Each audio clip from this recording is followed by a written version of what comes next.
Welcome back to our channel, everybody. In this video, we will learn how to refer to a gender in English. A male engaged person is called a fiancé, and female engaged person is called fiancée. A male unmarried person is called a bachelor, while a female unmarried is called a bachelorette.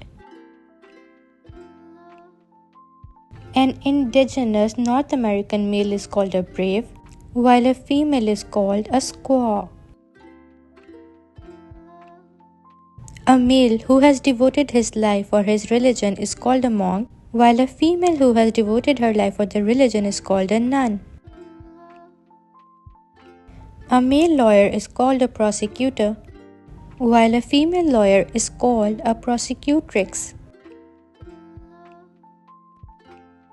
A male who sells milk is called a milkman, while a female who sells milk is called a milkmaid.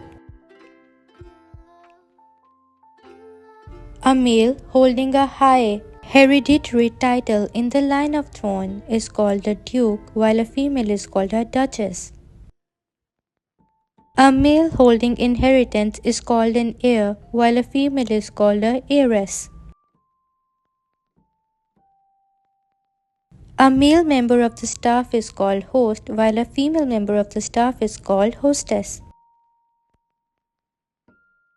Thank you for watching our channel and don't forget to subscribe for more videos.